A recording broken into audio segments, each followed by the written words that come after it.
Today is October 19th, 2017, and we are in Manteo with Sally Scarborough in her home at her kitchen table. We are so appreciative, Sally, of you letting us come in and listen to your memories.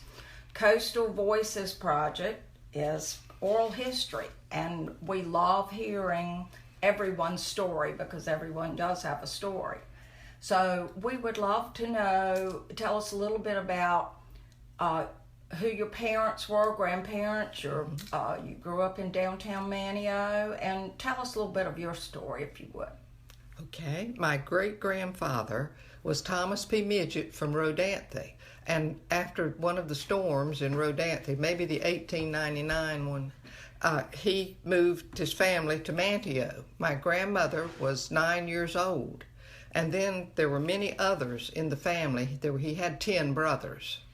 And he was in the lighthouse service until he was 73 years old, because if you could climb lighthouses, you could still stay in. There was no limit. And then he retired. I loved him dearly. He had many stories to tell me. He even told me about the march during the Civil War when he was just a child for food to Fort Clark. And they gave him food. And then they came back home, and it was just the women and children that weren't in the war, because due to the bombardment around the shorelines, they couldn't have gardens or food. So therefore the women and children needed help, and they gave it to them. How about that? And so I had coming from a large family, every other house seemed like it was my great uncle or aunts. Uncles or cousins. Everyone knew each other, and love was everywhere. Manteo was the old town. I was born 83 years ago in my grandmother's house, which was just down the lane from Agona Street where Mama's house was. Mother had 7 children. My father came to Manteo surveying the roads for the state in the 1920s. His name was E.J. Alford. He died when I was 2 1/2, leaving Mother 4 children. She later married St. Bass Night and had 3 more children. I'll start remembering when I was about 5. Our street, Granny's, was paved. Ours wasn't. And it had a sidewalk. George Harvey rode by in his oxen cart to go downtown past Granny's house. He'd let the boys ride a little while in town, where he'd pick up fish and crab scraps for his garden. Almost everyone had a garden and fig trees. We would pick the figs and go in my stepfather's truck and sell them house to house to the summer people in the old cottages at Nags Head. And most of them lived in Elizabeth City, Edenton, and that area. On Sundays, we all went to the Methodist Church Sunday School. You could walk to church. I only remember 2 churches, the Methodist and Baptist. We went to both Bible schools in the summer. As I got older, we joined the MYF. On Sunday evenings, what good times we had there. Once, when I was 12 or 13, we went by boat from Manteo to Hatteras Methodist Church and spent the night in homes. The Wanchese Methodist Church also went by boat. We all had such a great time meeting each other and having fun at night, walking out on the beach. Downtown, the Pioneer Theater was a treat. We could go once a week, either Friday or Saturday, walk to and from our house. I was about 5 when the oil company caught fire and some of the businesses were burning. You could hear You could hear the big oil tank rumbling all over town. Mother picked us up and the Crider children in our stepfather's truck, Miss Crider and 4 of hers, and stayed at the foot of the bridge so we'd be safe. We were told later Mr. Crider climbed the oil tank to the top and cut off the valve. He worked for the Standard Oil Company. A circus came to town when I was about 6, a big tent on the school ball field. There were clowns, a black bear, a lady riding the horses doing tricks while on their backs. Lots of birthday parties. We usually had homemade ice cream and cake or ice cream cups from the store. We played hide and seek, tag, jump rope, etc. Lots of fun. At the end of Sir Walter Raleigh Street, my grandmother had a boat in the canal. I was about 9. Bob Green ran the boat that held 4 people. She would take my sister and I fishing often during the summer months. He'd cut off the engine and row where the fish were. Bob Green got half of the catch and she the other half. There were 2 fish houses in the downtown docks, and when we needed fish, we would go down and pick up the fish, and I loved to pick the fish up in the fish houses because you could see the boats unloading, and it was a beautiful sight to me, and the big scale just was marvelous. If they didn't have it at Dave Whitson's fish house, the kind of fish that Mama or Granny wanted, I'd go to the Westcott fish house, and between the two, we always got what we wanted for fish. And I'd get up every morning when the soft crab season was in and walk to the Manteo docks with my dip net and catch them on dock posts and go to my grandfather's store, put them in seaweed on the counter, and sell them to the tourist. At age 13 and 14, my grandfather paid me $5 a week to work for him. I did the cash register and put up stock. And what was his store? The Ben Franklin. That was the beginning of it, but it was a general merchandise store. A general merchandise store, which later became the Ben Franklin. It's been in the family for many years. When I was, let's see, did I do the circus bit? Yes. You did. You did. Wait a minute. Going back to what you were talking about, taking figs to the beach and selling them. Another lady that we interviewed, Miss Flora Robinson in Elizabeth City, she turned 103 last month. And she grew up in the summers. Her family cottage was next door to the Arlington. Oh. And that is, she took her first steps there. Oh. And that is one thing that she mentioned, that a man from Manteo would come and bring... Sometimes you bring parts of hogs that they'd killed. And they get fresh meat. Oh, well, we didn't go that far up. We just did the Nags Head.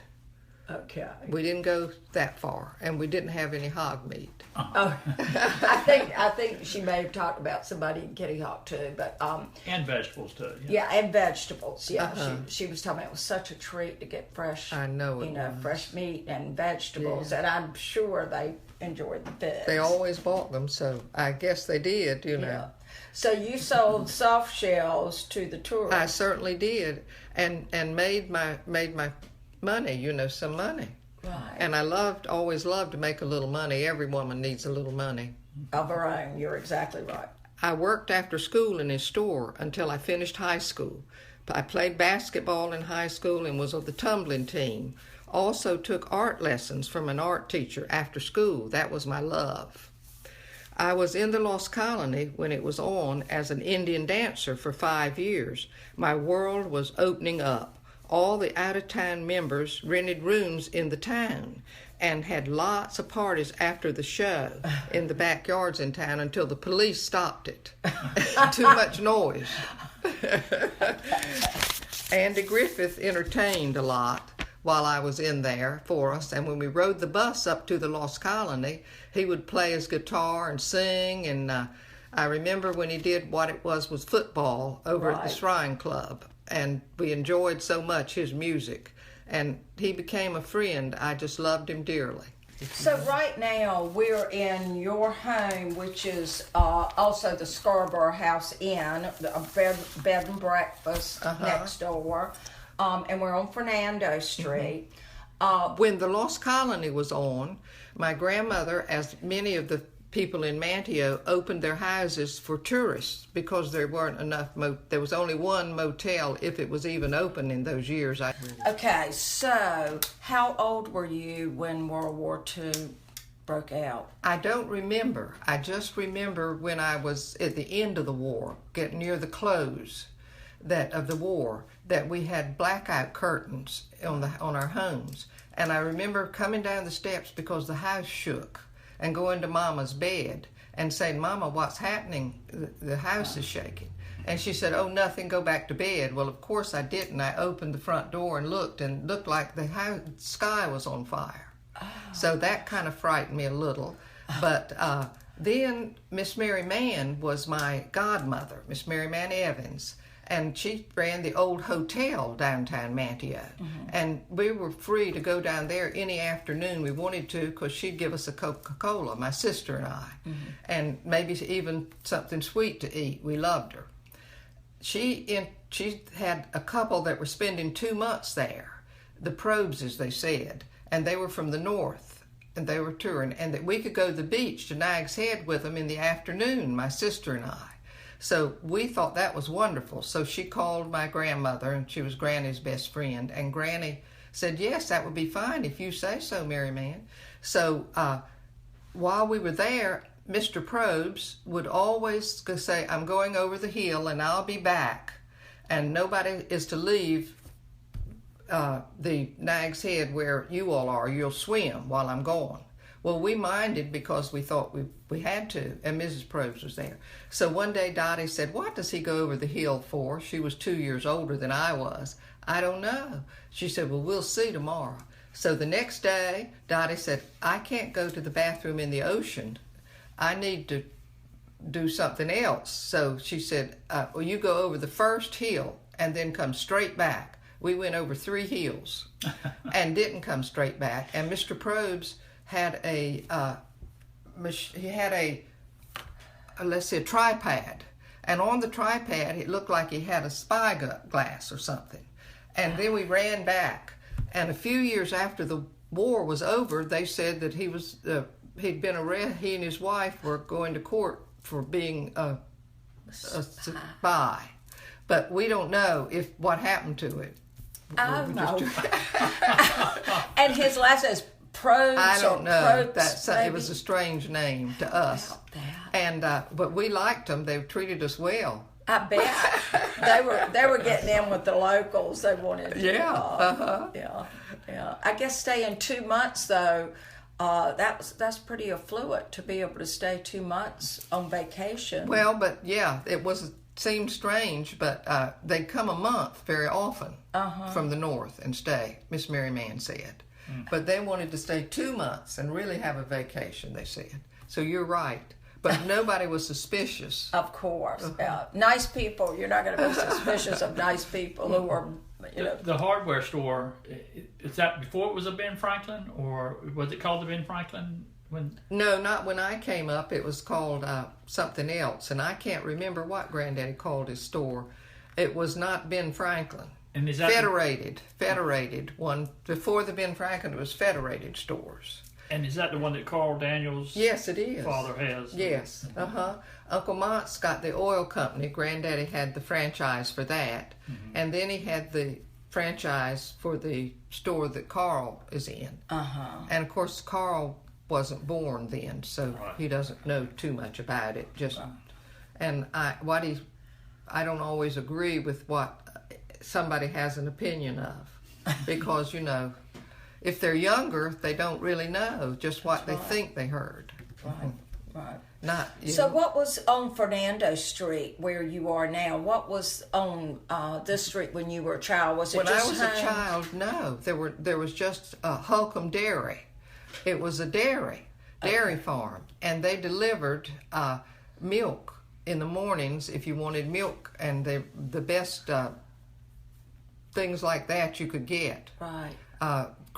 Best cream, and everybody just about in town wanted to be delivered. And whose family was it? It was Bobby Owens's family. He didn't own it. He worked there. He came over, and Bobby was born on Holcomb Dairy, but the Brinkleys owned it. The Brinkley family, which is Harris Schiffman's family. Right. So that was the greenhouse that Harry and Lila used to live in. Is that right? Did they ever live in this right here where Marcia's Light is? They lived in a house over there, but I don't believe they ever lived in that one. Okay. I'm not sure that they did, but they were. They loved it over there, but then they moved to Wanchese so they could have more space and sold the land. Right. Are these all your paintings? This is mine, Yeah. Mm-hmm. and this is my daughter Sarah's, and then 2 friends. But I have a lot of paintings in the end that I did and have done through the years. But and So what was your mother's name again? And Cora Mae Daniels. Okay. And then she married my father. And we were Alfords, half of us. And then the other 3 were Bass Knights. Saint Bass Knight. Right. Mark Bass Knight's father. Right. Mark's my baby brother. Okay. Okay. And Bobby Owen's Married wife, Sarah, my right, sister. Right. Right. I can't say this publicly, but my favorite sister. Cut that out. This We probably did a won't lot be of fun public. things together, you know. So, growing up, do you still have a lot of friends here in town? I mean, I know you have a lot of relatives, Yes. but that grew up with you, went through Manteo High School with you. Oh, yes. Yeah. And I y'all do. just- And I have, of course, many of them have passed. But Bobby Owens, he's a very close friend. And I wish you needed his interviews because he did things in World War II that I didn't do. Like they'd go up something downtown and the planes would come over. And I can't remember the story of what it was. Right. But it would be interesting. We'll put him on our list to interview. I surely would because you wouldn't be sorry. Well, Yeah. Really. And I think he's a talker. He is. and he loves to talk, so you'll enjoy it. I love him to death, you know. Well, we'll try to see if we can catch him and interview him some other time. What about when you left Manteo? How long did you leave Manteo? Well, when I went off to college to WC, I wanted to go to art school. And my grandfather was paying for our educations because my father was dead. Granny said, you need to be a teacher or something steady. I would never pay for you to go to art school. All the artists look like they're starving to death that come through. Their clothes are ragged. And you need to be able to do better than that. So I couldn't go to art school. So I said, well, then I don't care what I go to. What's the quickest way out? And they said, well, you can go to the 1-year business course in Greensboro. So I went there. And at first I was sick, homesick, cried for a month, wanted to come home. And my first roommate left me. She was sick of all the crying. So another one came and said, my roommate left me. Can I come in with you? And I said, yes, come on. And we had the best time. She was a preacher's daughter, and she was from Goldsboro, North Carolina. And then I went with friends on weekends because I only came home at Christmas and Thanksgiving, I believe. How long did it take to get home from Greensboro? Oh, 8 hours. And but when I went to the western part of the state, it was fabulous out there. We went to, so many places and did so many things. And one was but they had this housing for, I guess, we called them not sharecroppers, but what did they call them? Meal workers. Meal workers. And that was so interesting because they canned everything. They canned all their food. They had gardens. And the parents were so sweet and nice. They only had one daughter, Ramona. And she came to see me one time since I've been in the business. And I just loved seeing her. Oh, I bet she loved seeing you too. We had a good time. Good. So you were at WC, 1 year. Women's College, UNCG, for the 1 year. Then you came back here. Did you work for your family after you came? After I came back, I got married that summer to my husband who was in the Coast Guard from Wanchese. Okay. And we traveled many places. But the best place we ever went to was Rhodes, Greece. We stayed 2 years over there. Wow. He was working for the Voice of America, assigned to work there. And when I married him, What year was that? Ooh, I should know. It was in the, let's see. He knows. I'll tell you. 50s, late 50s or early 60s. I was going to say that Voice of Because America, that was probably Cold War kind of. But we had a grand time over there. The Greek people were wonderful people. And our son was 9 months old and when we went. And he came back speaking Greek more than American because we lived in a Greek enclosed neighborhood. And the doctor, Dr. Kiotakis, and he had all his parents and all were right there. And they were wonderful people. A Greek accent with the Outer Banks drawl. Yeah, well, he quickly learned. They always learn easier when they're young. Yeah. So when you left, or when I guess he retired from Coast Guard. Yes, he retired when he was after 23 years. So we moved many places. New England, that was delightful. Because the New England people were very hard to get to know because they were clannish. Right. But another friend and I who wanted some friends decided that we would head the fundraiser for the church that we attended. Boy, was that a job. Every week we had to work all the ladies and everything, and finally we got some friends. That's so nice. Well, so you came back to Manteo. Oh, well, after yes. When I retirement? married Phil, I said, now, Phil, I would love to marry you. I was in love, But I can't unless you're going to come back and live near Manteo. And he said, oh, yes, but I'm not going to live in Manteo. But here he is in Manteo. Oh. And he's happy in Manteo. Oh, good, good. Is there anything else that comes to mind about growing up in Manteo? Or obviously lots and lots has changed. Oh, yes, everything has changed. Everything. It's just not the same. Yeah. But you just, I love people and we're all God's people, so. How long have you had the inn? I've had this one 15 years and that one about the same. I was an innkeeper for 30 years after we retired. We were. And went many places with the guests. They were all delightful. I've had people from all over the world. And used to get a lot of them from England. They traveled a lot over here. And I've had them from Ireland, Scotland, Germany.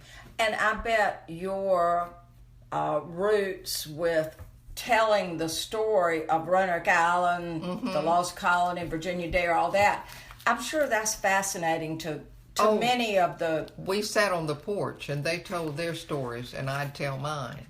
And so we had lots of fun on that porch, I can tell you. I bet. Oh, that's so nice. So let's see what else. Well, we swam off the docks when I was young, and that was fun, except the boys tried to drown us, as they so you'd better be able to float good or swim. Right. Did the boat from Elizabeth City used to come to here, is that correct? Or the mail boat? Yes, but that wasn't in my day. Okay. That was in my mother's day. Okay. Yeah, the Trenton. It came here. And talking about the docks, that was what is now right on Shallowbag Bay, downtown Manteo. Yes. But the old Tranquil House was there. Yes. Or was that there when you were growing up? It was a store. It had been turned into a store. Okay. You could go buy things at the store. Right. And then the docks were beside that? All the way down. All the way down. Mm-hmm. And there was a freight dock. Freight came in there. Right. And all industrial, sort of survival type. Yes. Yeah. And some people lived above it. Their family were raised above it. Right. If it was two-story. Right. And my grandfather's first store, I don't remember, but he had a store on that in there, but it burned in the fire. Well, obviously, the tourist industry, the vacationers have, boosted the economy. Oh, yes. Quite a bit, and the fishing industry is not what it used to be. But I know times are good now, but Do you miss when it was much simpler? Oh, yes. I always loved the simple life. Yeah. I think we all do as we get older. The busyness is for young people. Right. Mm-hmm. Right. And did you go, I know you were talking about going with the spies to the beach, yes. But other than that couple, did you go to the beach and play in the ocean with your family and friends? Yes, I did, as teenagers. And then I went to paint with a Lost Colony member one day, and we went out in the field. He was a real good artist from Washington, D.C., and he was in the Lost Colony, and he was down for the summer. And we'd go painting. And one day we'd painted, and we didn't have bathing suits. We were just in shorts, and we went in the ocean in our shorts and clothes so we could cool off. Oh, and that was a lot of fun. How about? And then we thumbed back home. You did? And once when I was a teenager, I wanted to go to Cape Hatteras. So my two friends, high school friends, and I decided that we were going to go to Hatteras. And we'd stop at the Coast Guard stations, and they'd feed us along the way. And so we went by ferry. The ferry that Margaret Jean Tillett, that you're going to be interviewing's father, had. Toby Tillett. Right. He got us a ride in a fish truck to get to the first Coast Guard station. And that one was by my grandmother's cousin. He was a midget, and he was the man in charge in that. And I knew him because I'd seen him in Granny's house. But he said, "Now, where are you girls from?" And I said, "Elizabeth City," because I didn't want him to tell my grandmother what I'd done. We planned to get back in plenty of time before anybody knew what we'd done. And then we ate the food. They sent somebody over to feed us, and we ate the food and ran as hard as we could so he wouldn't come over there and catch us out to the road. And we got another ride to the Kennekeet Coast Guard station. And in there we met some people that we saw. They had a car, convertible, and we could see we weren't going to make it to Hatteras. So we said we were doing the best behavior we could, but we were laughing at their accents because they had very heavy accents, and they didn't like that. So what we said, could you give us a ride back to the ferry? We really need a ride home. No, they said, we're not going to give you a ride home unless you will go to the casino with us some Saturday night soon. And well, we had to make some kind of deal to get back there. So we said we'd go, but we'd meet them at the theater, in front of the theater downtown. I guess I was about maybe 16. And so we were at the theater, and we met them and went to the casino, and they could dance. I'll tell you one thing, we had a good time and came back. And so did your parents ever know about... No. They never knew about that trip. Mother always said that she had to watch me. And Sarah never did anything but the right things. There's always one of those. Dottie was different. She was more adventurous. That's funny. And sometimes we'd model for Aycock Brown on the beach and hit the papers. And I remember one time when we modeled, I got a letter from a potato truck driver and wanted to come meet me. But I didn't want to meet the potato truck driver. That's funny. But all kinds of silly things that youth does, you know. Yeah. Well, so many of Aycock Brown's pictures don't have the models' names listed. But he put it on there for us. Some I of don't them know were. why. Maybe he stopped. I may have old clips of them because they all went into the Daily Advance. A lot of the pictures they did. of the cheesecakes, and he had their names. And Yeah, some of them might be did. in some of the ones. I've got several copies of them. Okay, I've got a picture of me modeling for an art class that they were going to let me be in the next year, but I was too young that year. And he was a professor from the University of North Carolina, but he died that winter. So there went my going to that art school, you know, which was 6 weeks in the summer. About that. But I was very adventurous. Well, that's a good thing. But times were a lot different. Oh, then. yes. You know, just thumbing a ride. You couldn't do that. Right. So did you ever have to explain to your parents how you met these young men that you met at the theater and you went to the casino with? No, I say not. That is funny. Oh. And I didn't see that one that I went to the casino with that had the heavy accent until one day I was in a line at the PX in Norfolk at Coast Guard. He was in the Coast Guard too, my husband was. And he tapped me on the shoulder and said, "Oh, aren't you Sally Alford?" And my two children were with me. I said, "Yes, I am. It's so good to see you, Gerald, you know." And he said, and the two children, I introduced him to my two children, and they came home and said, "Daddy, I don't know who that man was, but he knew Mama." He said, "Who was it?" I told him. Well, he hadn't forgotten you, had he? No. He recognized you. Oh, gosh. Well, so you ate a lot of fish. Yes, loved fish. And a lot of fish cakes. Fish cakes mother made wonderfully, and my grandmother too. And she could clean a fish like any man could. Take the axe, or not the axe, the hatchet, and go out in the backyard and clean them. She was, you know, born in Rodanthe, as I said, and went back all the time to see her people. And when they had camp meetings, that's where she met my grandfather, was at a camp meeting. He was fishing on the back of the beach at that time.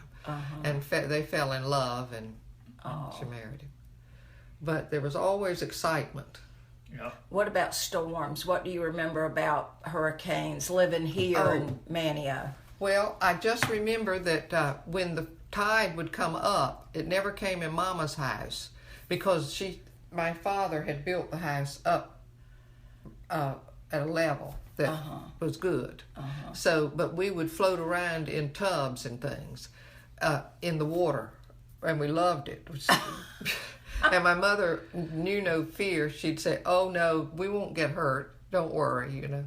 And Granddaddy's store, I remember going down there after the storm when the water was going back to see what was going on in his store because his window had blown out and he had storm damage. And the water was up to the top of his shelves. And so he lost everything in the storm. And so when we got to as I was about by my godmother's house, Miss Mary Mann's, I stepped off the curb and had to put my head back to keep from going in the water. It was so deep. So I made my way back on the sidewalk and continued to go. And when I got in there, Granddaddy was beside himself. But after that, he took flood insurance from somebody. It may have been an English company, Lloyd's of London. I can't remember. But so that if he had another one like that, he'd get some kind of insurance. Right. About what year was that? Do you remember how old you were? I was probably about, I was born in 34, so it was after that. I was maybe the 39 storm. There was one, I think, that year.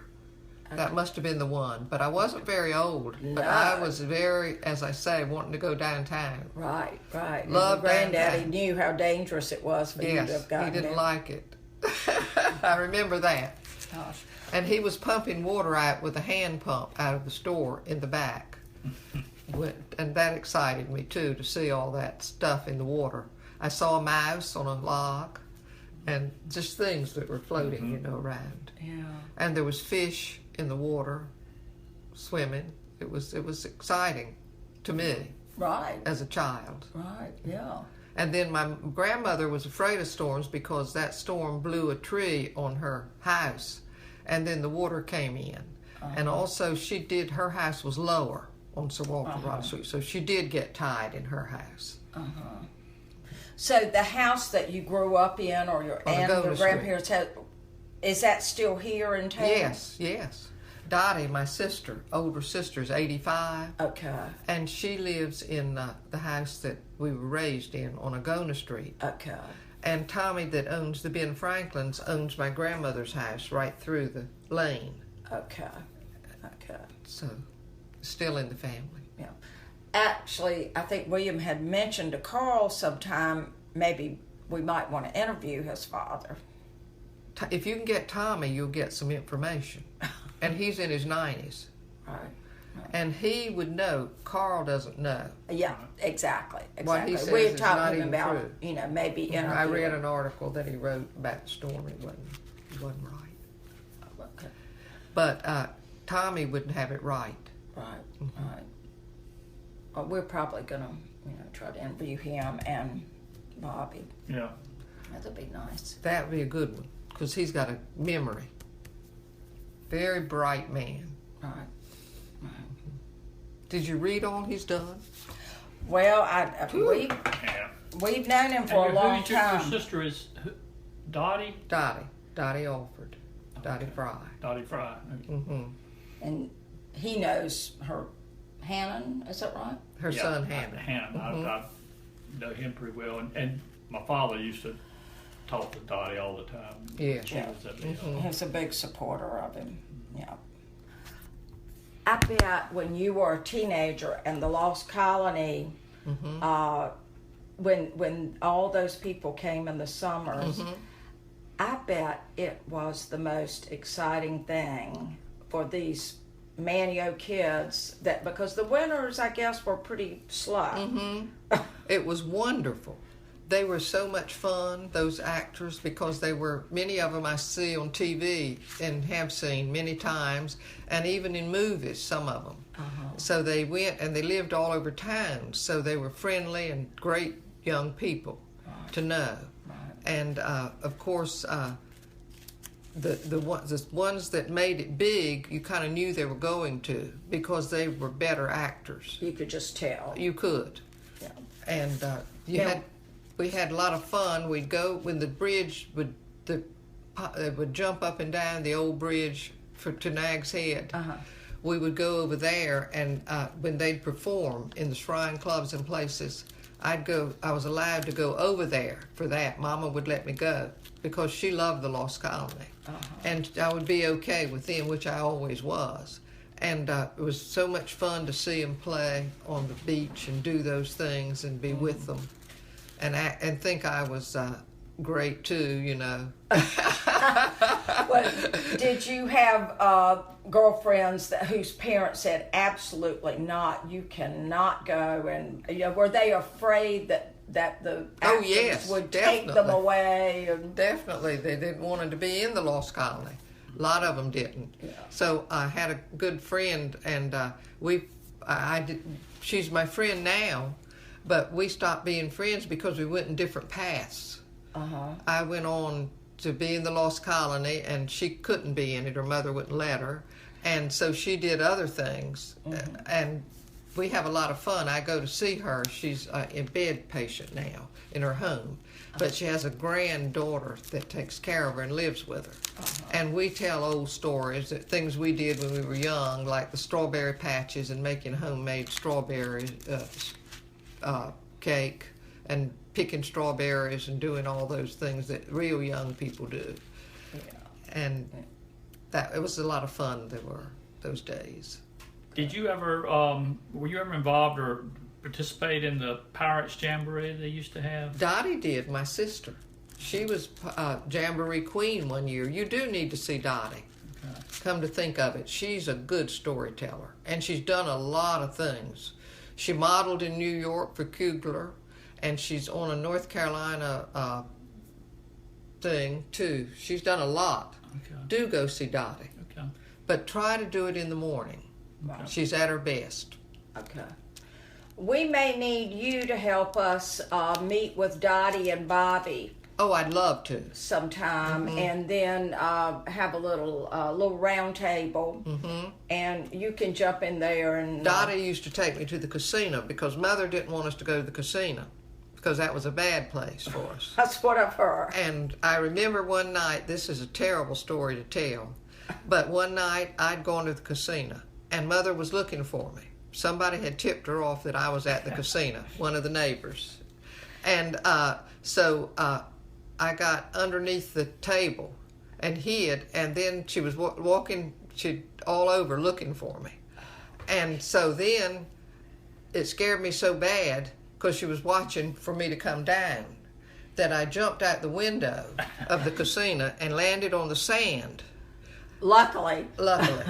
And a young man said, "Where in the H did you come from?" And I said, "I've got to get home. I've got to have a ride home." He said, "Well, get in." So I got in, and I said, "Go as fast as you can." He must have gone, if the car went 100 miles, I know that's what he went, getting me home. And I got home before Mama got home. Got in bed, clothes and all, and wrapped up. And it was a hot night, so she was very suspicious. And I got in big trouble. I was punished for that episode. And I never did that again. That's a good story. Yeah. And you didn't know that young man? No, never saw him before. He was in the Navy, he told me, down for the weekend. But he was a nice fella to bring me home, and I had him put me out a block from home and walked home just that block, so I wouldn't be killed. That is a great story. That's a great story. Mm. Well, I think it's been But delightful. Dottie has some greater ones. She took me to the casino one night, and I wouldn't dance because I didn't like the looks of the ones that were asking me to dance. I always liked to dance, and she liked to dance. And so she said, we wanted to see Sam Jr. dance. He was our cousin, you know, he was big at dancing. And she said, "You dance with the next one that asks you, or you're going home and never bringing you back." So, I mean, you dance with them. So I did, because I wanted to come back. You know, she was your big sister telling you what to do. Yeah, she was your ticket. And another night, I was just a Lost Colony boy was walking me home at night, and I liked him a lot. He was real nice looking too, to boot with. And so he was going to do the fights. They had fights over there, and they'd pay them to be in the fights from the Lost Colony. Uh-huh. And I don't know, may have been $5 if you won. I don't know what it was. Well, he got knocked flat right off. He said that was the last one he'd be in. You mean like boxing? Yeah, box gloves, boxing. And he wanted to make the money that they were going to pay if they'd box. Well, he didn't make any money. He got knocked out flat. Dottie had taken me that night. Uh-huh. And she knew how to... She's kind of... or maybe I was spending the night with Ivadine, my friend. And she lived across the street. And she lived with Belle and Ozella. They were related to her. And she loved living there because he had a family. He had a family in New York, and she'd get to go to New York once a year to see the family. Wow. And she, plus anything she told the two old maids that she lived with, they believed. So she'd say, "We're going to the recreation center." We had a recreation center in town, but it was dull and chaperoned heavily. And so she said, "We're going to the casino." So she had their car, so we went to the casino. And another time, when I was at the casino, bowling. I could go bowling. I was young, and in my teens, I went with Leela Ward, who lived on the corner here, Alva Ward's sister. Okay. And along came these two young men looking at us, and they were in a convertible. And Leela rolled down the window and threw a rock and hit one of them. And he came out, the two of them did, and shook the car and said they were going to beat us up. And about that time, Millie, the sister, came down to us, and she said, "You better let that car alone," and laid them out, and they ran. Did you see there was action over there? Did you never saw that action? Well, the casino in our day was, had kind of calmed down, seen its best time. Well, it was still. Yeah. I remember people jumping out of the windows, but it was not because of the parents coming after them. It was because when the Wright brothers was built, my mother said that the casino was owned by my grandfather, and he used it for like a boarding house. And the people that were building Wright brothers stayed there. Oh. And she would go over there a lot. Uh-huh. And she said they were very nice people. But Dottie, you need to talk to Dottie. I will. I will. We'll get you to get us Yeah. a nice. I tried to bring her this time, but she said she just didn't feel like it. So we'll have go. to do a morning coffee and chat one morning. Yeah. But She's 85 and she doesn't have big ailments. She just has arthritis, which we all have, and things like that. But she's not heavily medicated or anything like that. You know? Yeah. Well, this has been good. Yes. Well, Sally, thank you so much for sharing these precious memories. I don't know. They're just, they really are. And so many people will enjoy them if they, And if before they I look at left coastal. Manteo to go to college, I went down on the docks and painted the fish house. Painted it and took it and had it in my room to remember. And, yes. yeah, and then you could pick sea oats, and I picked sea oats and made a little lamp out of that to remind me of home, which is just not what I needed. Made you cry. Yeah, for that month till I came to my senses. It was like I was enjoying it a little, you know. Yeah. Yeah.